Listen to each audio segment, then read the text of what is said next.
Evangelho segundo Mateus, capítulo 24. Vamos ler a partir do versículo 3. Irmão Mário, eu posso projetar aqui a questão do livro, para que a gente possa acompanhar? Ótimo. Então, estarei projetando aqui o livro que estamos em estudo, é o livro Eventos Finais, não é? Mateus, capítulo 24. Antes de lermos o texto, eu só gostaria de fazer uma breve ressalva aqui a respeito do que foi dito no capítulo 2, do capítulo anterior, que falava a respeito dos sinais do retorno de Cristo.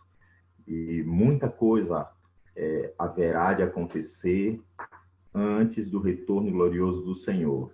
Mas, queridos, apesar de muita coisa em que possamos temer, as pandemias, greves, terremotos, tantas coisas que antecederão o retorno de Cristo, entendamos, o Senhor continua no controle de todas as coisas. O Senhor continua no controle de todas as coisas. Não há nada que fuja do controle do nosso Criador. Não há nada. O Senhor está observando tudo. Ele ainda tem este mundo em suas mãos, então não há o que nós temermos, tá? E assim finalizamos a questão do capítulo 2. E no capítulo 3, o tema é quando sucederão essas coisas. Eu quero convidar a você a abrir a sua Bíblia, você possivelmente já tem aberta aí, Evangelho segundo Mateus, capítulo 24, versículo 3. Observe o que o texto nos diz, Jesus reunido com seus discípulos no Monte das Oliveiras. Versículo 3 diz o seguinte: no Monte das Oliveiras achava-se Jesus assentado, quando se aproximaram dele os discípulos em particular e lhe pediram: dize-nos, quando sucederão estas coisas e que sinal haverá da tua vinda e da consumação dos séculos? Neste momento, os discípulos perguntam a Jesus acerca do fim dos tempos, da consumação dos séculos. E que pergunta interessante. Em quem não queria saber o momento em que todas essas coisas iriam acontecer? Jesus não respondeu aos discípulos falando em separado da destruição de Jerusalém do dia da sua vinda. Vejam, queridos, que em Mateus 24 existe, na verdade, Jesus ele mistura os temas tanto da destruição de Jerusalém quanto dos acontecimentos do grande dia da segunda vinda. Agora, por que foi que Jesus misturou esses dois acontecimentos? Se Jesus houvesse desenrolado perante os seus discípulos os eventos futuros e a destruição de Jerusalém, naquele dia os discípulos não poderiam suportar o espetáculo.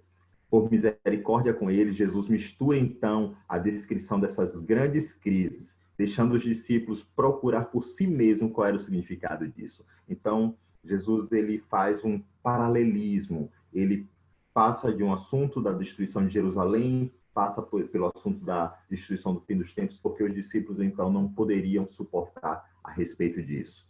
E vejam, irmãos, o tempo exato, o momento exato, a pergunta que os discípulos queriam saber, qual é o momento exato?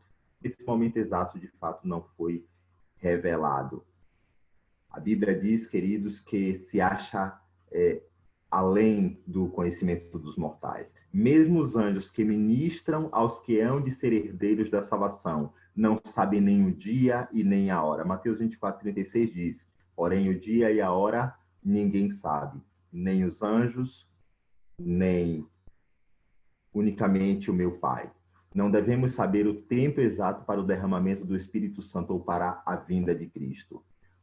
Porque Deus não nos deu esse conhecimento, porque se fizesse, nós não faríamos um uso correto dele. Imagine só se eu soubesse o dia e a hora que Jesus voltaria. Sabendo disso, que Cristo viria dentro de 20 anos, como eu viveria? Então, a nós mortais não nos foi dado esse direito de conhecer o tempo ou momento do retorno de Cristo. O Senhor ocultou isso prudentemente de nós, para que sempre estejamos no estado de expectativa e preparação para o segundo aparecimento do nosso Senhor nas nuvens. Olha que bênção. O fato do Senhor ter ocultado foi para que pudéssemos estar no estado de alerta. Irmãos, estar no estado de alerta é o que Deus deseja de nós. O tempo exato da segunda vida do Filho de Deus é um mistério de Deus, nós não sabemos. E, infelizmente, nós vemos muitas pessoas querendo marcar tempo para o retorno do Senhor Jesus. Existem pessoas que querem dizer que, olha, virá tal data acontecerá isso. Infelizmente, isso tem sido algo recorrente em nossos meios. E nós precisamos evitar isso. Porque quando existe um grupo de cristãos, existe uma pessoa proclamando o dia e a hora, isso gera um descrédito imenso. Nós podemos ver, irmãos, que ainda em nossos tempos, não foi apenas nos tempos antigos, nós vemos que o grupo milerita, em estudo a profecia das 2.300 tardes e manhãs, haveria de culminar na mentalidade deles com o retorno de Cristo. Naquele dia, Cristo não veio, uma data anterior também havia sido marcado, e vez após vez pessoas estão tentando marcar data para o retorno de Cristo. Isso é tão comum que, se você for olhar na internet, eu já estudei esse capítulo com uma outra igreja, nesses períodos de pandemia, e falando a respeito de pessoas que marcaram data para a volta de Jesus, eu fui procurar lá no Google, e o que é de gente, cada um marcando data e vez após vez se decepcionando. Para vocês terem ideia, até o Isaac Newton, ele marcou uma data para o retorno de Cristo, alguém super inteligente, um intelectual, um acadêmico. Então, ainda em nossos tempos, acredite, em nossos púlpitos existem pregações de pessoas marcando ano, mês para a volta de Jesus Cristo. E esse é um mistério inerente apenas a Deus. Somente Deus sabe esse dia glorioso. Não procureis obter um reavivamento com base em algo dessa natureza, mas seja usada a devida cautela com toda a palavra proferida. Muitos desses pregadores, eles querem levar um reavivamento. Reavivamento nós não conseguimos dessa forma, irmãos. Ainda aqui no meio da oração do pastor e dos companheiros aí, a minha mente veio a seguinte ideia: esse é o reavivamento que o povo de Deus precisa, de fato, buscar a presença do Senhor. E lá a Bíblia, lá em Provérbios 18, versículo 17, diz que amo aqueles que me amam, e os que me buscam de madrugada me encontrarão. Quer um reavivamento, quer a unção do Espírito Santo, busque Deus. Nós precisamos fazer isso. Não ficarmos marcando data para causar aquela espécie de reavivamento. Não. Tudo isso gera descrédito, porque ninguém sabe exatamente o dia em que Cristo vai voltar. Qualquer coisa que cause agitação e produza movimentação por motivos errôneos deve ser temida, pois certamente haverá reação. Sempre haverá movimentos falsos e fanáticos feitos na igreja por pessoas que pretendem ser dirigidas por Deus. Pessoas que correrão antes de serem enviadas e darão dia e data para o cumprimento da profecia não cumprida. O inimigo se agrada que assim procedam, pois os seus sucessivos fracassos e direção em sentido falso causam confusão e incredulidade.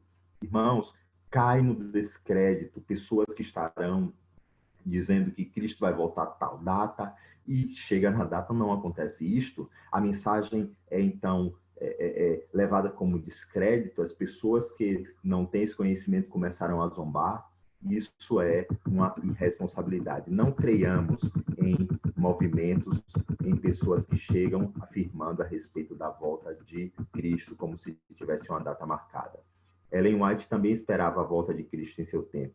E vejam, irmãos, todos nós, se nós formos parar para conversar com pessoas, se nós formos estudar a história, nós vamos ver que cada pessoa no seu tempo aguardava a volta de Cristo, né? Aguardava o retorno de Cristo. Eu lembro que um professor nosso aqui do seminário aqui na Bahia, pastor Luiz Nunes, muitos de vocês conhecem, ele falava, né, que por ocasião do seu ministério queria ver Jesus Cristo. Paulo, ele cria nisto também, e ele diz assim: depois nós, ele se incluiu, nós os vivos, os que ficarmos, seremos arrebatados para o encontro do Senhor nos ares. Paulo esperava o retorno de Cristo no seu tempo, e Ellen White não era diferente. Olha o que foi que ela disse: foi-me mostrado o grupo de pessoas presentes à assembleia.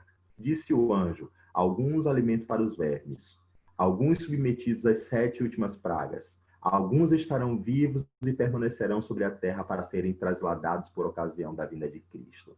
E muitas pessoas usam esse texto como se, e como não se cumpriu, apontam: não, Ellen White é uma falsa profetisa porque aquilo que ela falou não se cumpriu. E Ellen White tem, então, essa visão. Obviamente, aqui está um fator, é o fator da condicionalidade da profecia. Esse fator é um fator presente na vida dos profetas bíblicos. Por exemplo, muitos deles poderíamos citar, mas vamos falar de Jonas. Nínive será subvertida em 40 dias. E Nínive, naquele momento, não foi destruída, não foi subvertida. Por quê? Porque existia o fator da condicionalidade da profecia. Então, logo, isso aqui é explicado um pouco mais abaixo. Por que foi que isso não se cumpriu? Aí ela vai falar a respeito da demora.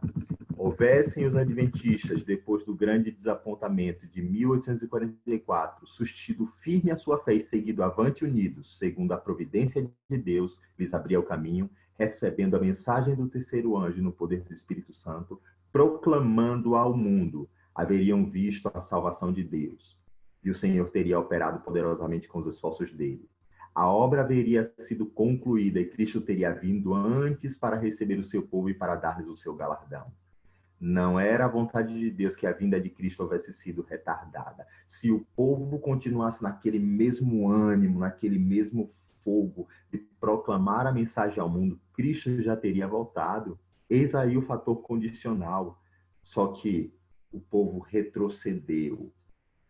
O povo permaneceu agora inerte. Mas se eles continuassem proclamando a mensagem com aquele mesmo vigor, abalando de fato o mundo, Cristo já teria voltado. Eis aí o fator condicional. E ela continua dizendo: houvesse a igreja de Cristo feito a obra que ele era designada, como ele ordenou, o mundo inteiro haveria sido antes advertido. E o Senhor Jesus teria vindo à terra em poder e em grande glória. Então, aqui entra o fator condicional, né? Da profecia e o porquê não se cumpriu aquilo que ela falou. Lembre-se, as promessas de Deus são condicionais. Existem, obviamente, as promessas incondicionais, mas no tocante a isto foi um fator condicional.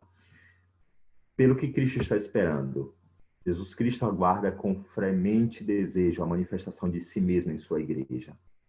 Quando o caráter de Cristo se reproduzir perfeitamente em seu povo, então virá para reclamá-los como seus. Se todos os que professam o seu nome produzissem fruto para a sua glória, quão depressa não estaria o mundo todo semeado com a semente do Evangelho. Rapidamente amadureceria a última grande seara e Cristo viria a recolher o precioso grão. Sabe, irmãos, quando eu olho para a Bíblia, você observar lá no livro de Apocalipse, Apocalipse capítulo 18, fala de um grande anjo, do anjo poderoso, que tinha grande autoridade. Apocalipse 18, verso 1. E diz que a terra foi iluminada com a glória de Deus. Esse texto é um texto, infelizmente, muito mal interpretado por muitas pessoas. Com todo respeito, existe os nossos amados irmãos adventistas da Reforma, que acreditam que Deus, nos últimos tempos, levantaria um novo movimento religioso. Havia antes disso um anjo que voava no céu tendo o evangelho eterno para pregar a todos os povos, nações e língua. E esse anjo dizia: temei a Deus e dai-lhe glória, porque é vinda a hora do seu juízo. Só que depois desse anjo, aí aparece o anjo de Apocalipse 18, e esse anjo tinha grande autoridade e a terra foi iluminada com a glória de Deus. E os nossos irmãos, eles pensam que Deus levantaria um novo movimento religioso para pregar essa mensagem. Biblicamente, não existe respaldo para isso.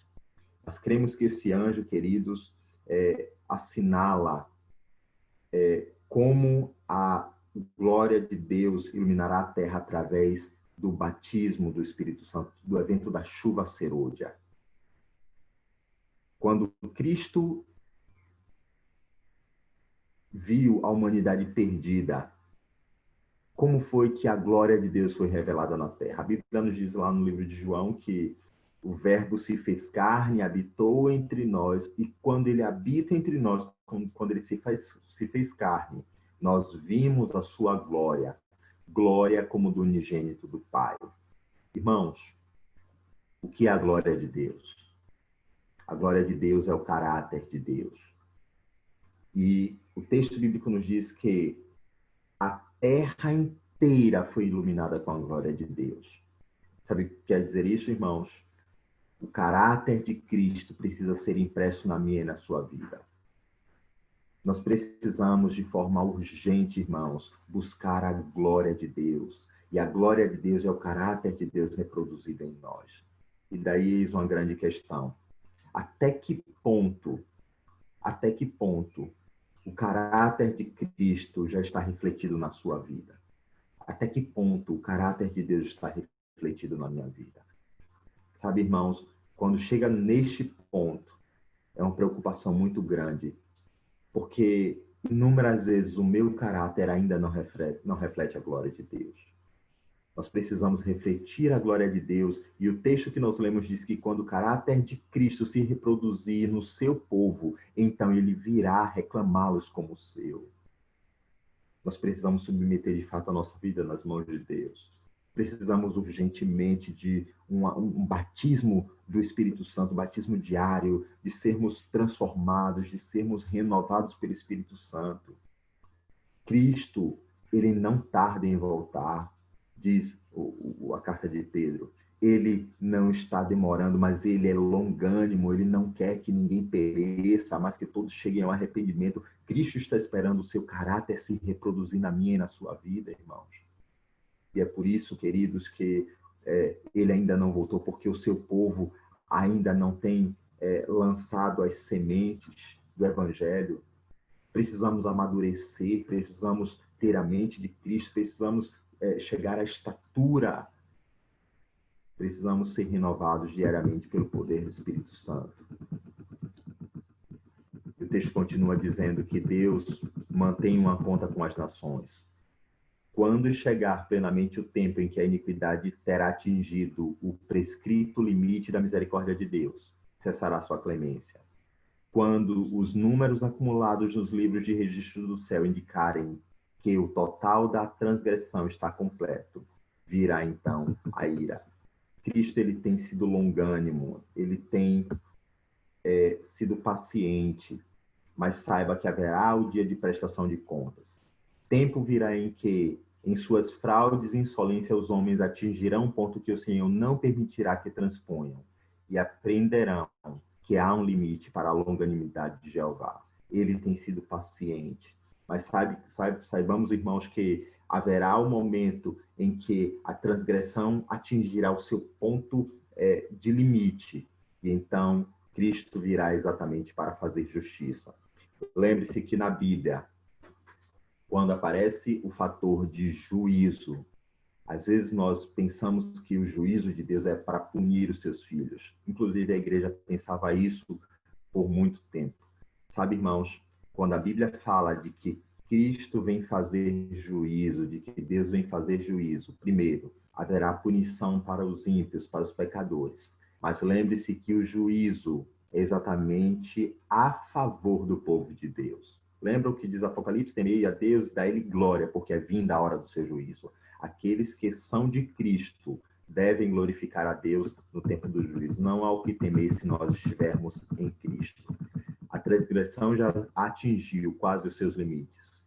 O mundo está cheio de confusão e em breve apoderar-se-á das criaturas humanas um grande terror. O fim está muito próximo. Nós que conhecemos a verdade, nós devemos estar preparando para o que está prestes a vir, arrebentar sobre o mundo numa esmagadora surpresa. Já está terminando, e olhe só esse diálogo que acontece entre a irmã White e um irmão. O irmão disse assim: irmão White, acha que o Senhor virá dentro de 10 anos? Que diferença fará para o irmão se ele vier dentro de 2, 4 ou 10? Respondeu ela. Ora, ele disse: penso que, em alguns aspectos, eu agiria de modo diferente do que faço agora. Se soubesse que o Senhor viria dentro de 10 anos, o que o irmão faria? Ela pergunta. Ora, eu venderia minha propriedade, começaria a examinar a palavra de Deus, procuraria divertir as pessoas e levá-las a se prepararem para a sua vinda, e suplicaria a Deus que eu estivesse preparado para o encontro com ele. Então ela pergunta, se soubesse que o Senhor não viria dentro de 20 anos, viveria de forma diferente? Ele respondeu, penso que sim. E ela conclui dizendo, quão egoísta era a expressão de que levaria uma vida diferente caso soubesse que o Senhor viria dentro de 10 anos. Pois bem, Enoque andou 300 anos com Deus. Sabe, irmãos, em nossa mente precisa estar a ideia de que Cristo virá brevemente. Se soubéssemos de fato o dia do retorno de Cristo, quão vagarosamente nós viveríamos. Mas ainda bem que esse dia não está revelado para que pudéssemos manter uma atitude a todo momento de alerta. Isso é o que Deus deseja de nós. O fim está próximo. Estamos já concluindo. Isto é o que Jesus quer que sempre mantenhamos diante de nós, a brevidade do tempo. Quando os remidos estivermos em pé sobre o mar de vidro, com harpas de ouro e coroas de glórias, tendo à nossa frente a imensurável eternidade, então veremos como foi curto o período de provação e eterna. Lembremos-nos, às vezes pensamos que a questão da brevidade da volta de Jesus está somente em relação ao tempo, isso se refere principalmente à minha e à sua vida. A nossa vida ela é muito breve. Como está a sua vida com Deus? Como anda o seu coração? Como está a sua relação com Deus? A brevidade do tempo, irmãos, não somente no aspecto de linha do tempo, mas também em relação à nossa vida. A nossa vida. Cristo está voltando, isso é fato. Vez após vez, os sinais estão suscitando para mostrar que tudo o que foi predito em Mateus 24 de fato acontecerá. A grande questão não é se Cristo virá ou não. A grande questão não é esta. A grande questão é como estará a minha vida e a sua vida mediante o retorno de Cristo. Há um hino muito antigo e muito lindo, cantado aí, que dizia assim, se Jesus viesse hoje, qual seria o seu sentir? Como é que estaria você se Jesus viesse hoje? Será que eu estaria pronto para subir com ele? O caráter de Cristo precisa ser reproduzido na minha e na sua vida. Mais do que nunca, amados irmãos, é o tempo de estarmos preparados para esse dia. Que Cristo nos abençoe e nos ajude a não ficarmos presos nas coisas triviais deste mundo, mas que a nossa oração seja, Senhor, reproduza o teu caráter em mim. Ajude-me, Senhor, a ser manso, ajude-me a ser humilde, ajude-me, Senhor, a ser leal, que o teu caráter seja reproduzido na minha vida e que nesses momentos em que nós estamos te buscando, que mais e mais o caráter de Cristo seja reproduzido na minha vida. Quando nós fizermos isto, nós não vamos estar preocupados em marcar tempo. A nossa preocupação deve ser, eu estou revestido de Cristo. Quando estivermos revestidos de Cristo, irmãos, quando o caráter dele foi impresso na minha e na sua vida, não há o que temer. É estar revestido do manto de justiça de Cristo que nos possibilitará a vivermos uma vida de santidade. Cristo seja o nosso alvo, Cristo seja o nosso foco e que possamos, de fato, vivermos uma vida refletindo a glória de Deus. Veja, Apocalipse 18, verso 1. A terra será iluminada com a glória de Deus. Sabe como? Pelas vidas transformadas pelo poder da palavra. Que vivamos isso no dia de hoje. Que Deus nos abençoe.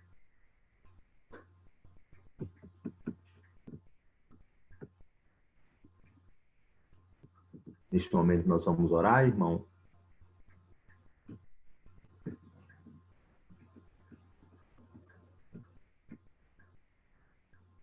Isso, pastor, vamos orar. Ok. Feche seus olhos, vamos falar com Deus. Querido Deus, obrigado, Senhor, pela meditação que tivemos neste momento. Obrigado, Senhor, porque é real a promessa do retorno glorioso de Jesus. Ajude-nos, Senhor, a enquanto estivermos aqui, nos dedicarmos a buscar a tua face, a buscar o reavivamento, a buscarmos a reforma, buscarmos, Senhor, recebermos a chuva serolha, a chuva do Espírito Santo.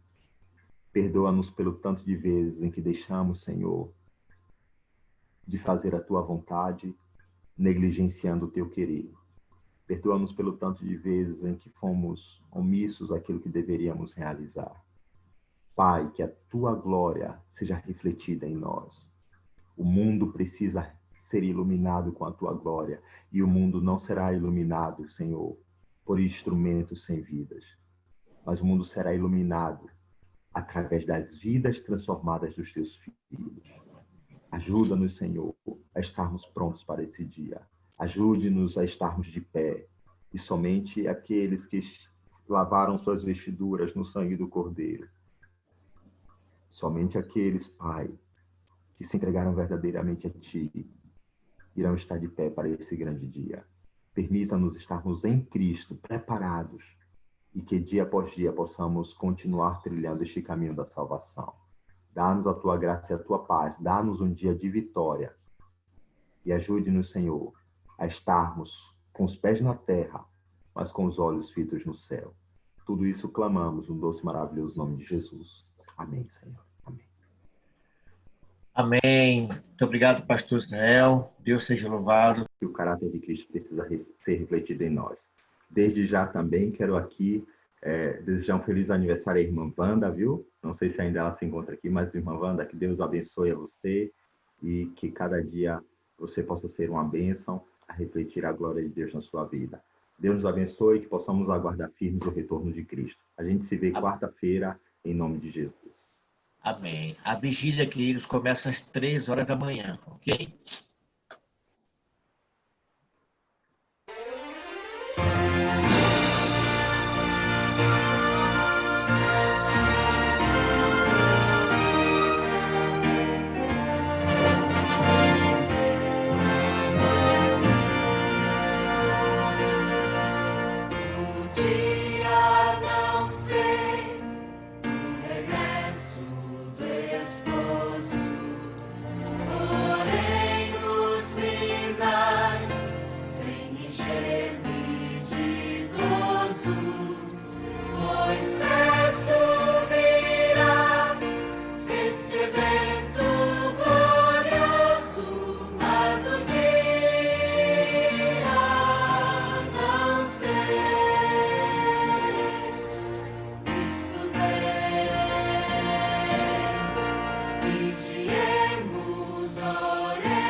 Olhemos então para a glória.